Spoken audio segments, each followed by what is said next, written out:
Students, let's continue our new topic saving function. जो economics में क्या था, हमारे दो फंक्शन थे, एक कंजप्शन और दूसरा सेविंग। आज हम सेविंग फंक्शन कर रहे हैं, ठीक है। तो सेविंग फंक्शन क्या होता है, हमने कल कंजप्शन फंक्शन किया था कि जो रिलेशन होता है सी एंड पाई के बीच का, उसको कंजप्शन फंक्शन बोलते हैं।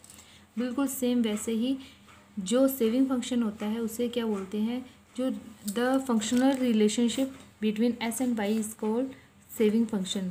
मतलब क्या होता है, एस और वाई के बीच का जो रिलेशनशिप है उसे क्या बोलेंगे, सेविंग फंक्शन बोलेंगे। ओके, अब टेबल से देखते हैं। मतलब अगर वाई में इंक्रीज या डिक्रीज या कुछ चेंजेस आते हैं तो एक्स में उसके साथ क्या चेंजेस आएंगे, उसी को सेविंग फंक्शन बोला जाता है। ओके, अब इसकी टेबल देखिए।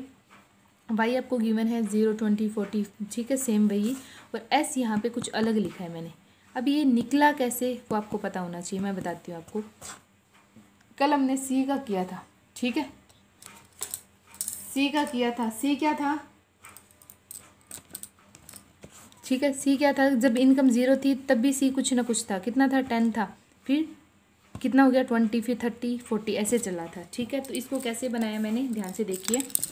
जब इनकम आपकी क्या है, 0 है, 20 है, 40 है, 60 है, ठीक है। तो कंजप्शन आपकी कुछ थी 10, 20, 30 एंड 40, ठीक है। तो कंजप्शन अगर इतनी है तो एस कितना होगा। तो इसके लिए क्या है कि एस का फॉर्मूला है कि इनकम में से कंजप्शन को माइनस कर दो, क्योंकि जो टोटल इनकम होती है हमारी वो कंजप्शन और सेविंग का ऐड होती है। कारण क्या है इसका कि टोटल जो इनकम होती है या तो उसको खर्च कर लिया जाता है या उसे बचा लिया जाता है, उसके अलावा तो इनकम नहीं होती। तो इसलिए क्या होता है, इनकम दोनों का ऐड होता है, ठीक है। तो अगर हमें दोनों में से एक को भी निकालना है तो हम क्या करेंगे, इनकम में से उसको सब्ट्रैक्ट करें, कर दिया तो ऐसा आ जाएगा। तो ये इनकम थी, उसमें से जब एस आपने माइनस, ये सी सॉरी आपने माइनस किया तो आपको एस मिल जाएगा। तो 0 में से 10 को माइनस करेंगे, माइनस का 10, फिर 20 में से 20 0, फिर 40 में से 30 10, फिर 60 में से 40 20।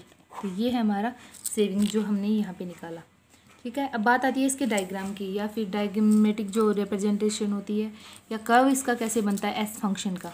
तो देखिए, एक तरफ यहाँ पे हम क्या ले लेंगे, सेविंग, ठीक है। जैसे कल हमने कंजप्शन लिया था, यहाँ पे इनकम ले ली।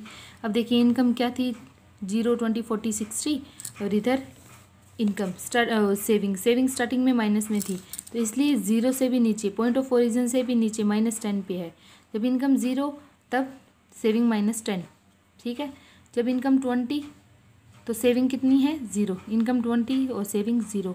उसके बाद इनकम 40 और सेविंग 10, इसके सामने ऐसे, सॉरी, ठीक है, ऐसे। तो ये आ गया आपका सेविंग फंक्शन, इसको सेविंग फंक्शन बोलते हैं, ठीक है।